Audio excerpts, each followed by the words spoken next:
Welcome back to my channel.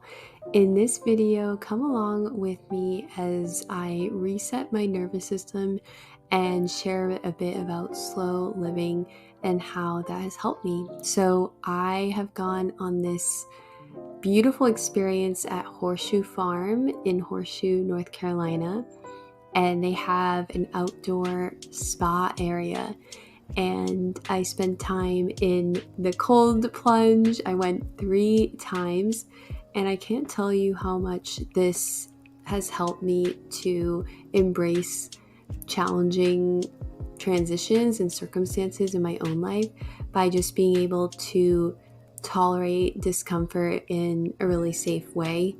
And each time I went in, I was going a bit longer. So this was the longest time that I was in the cold plunge, and using breathing techniques is really helpful to manage the discomfort, and it really does become this case of like mind over matter, where if I could tell myself that I would do it, I'd be able to. And thankfully there was a sauna. There was a dry one and a wet one, so I could alternate and go in after.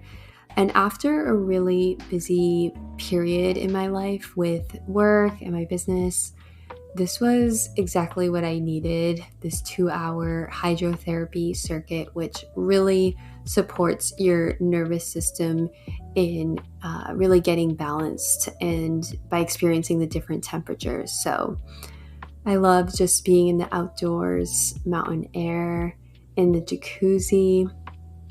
And yeah, I really recommend finding a self-care modality that supports you in the best way. And I like to do this like once or twice a month and find a new modality that I will be sharing more about on here, which I'm really excited about. But anything that is helpful for balancing your nervous system and releasing stress, detoxing with the sauna as well can be really supportive.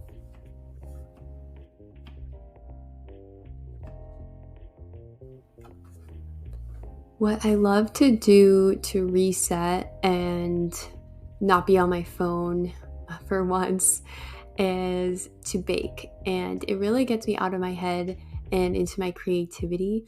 So I am making these apple muffins with some of the sourdough discard that I have.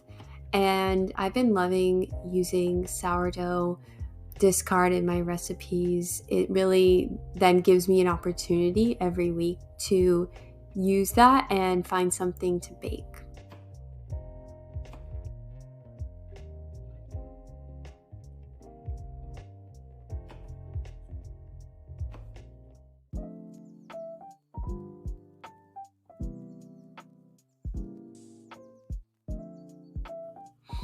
So the next step that I really recommend for slow living in really coming back into a place of peace and groundedness is reading, and actually reading real books. I went through a period of only listening to audios and using my Kindle, but there's something about the paperback version, and I'm loving this book, If Women Rose Rooted by Sharon Blackie. And I got this in Scotland when I was there last summer, and it's really all about like these Celtic myths and showing how if women were connected to the earth, how much more in balance not only we would be individually but collectively. So I am just loving reading this book. It's something that has taken me a while.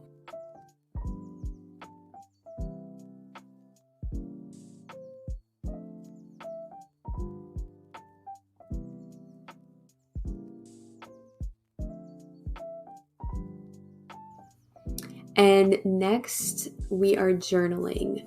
So, journaling is a great tool to, again, get those thoughts, all the heaviness or emotions that you're feeling out on paper. And I also just really like it for clarity.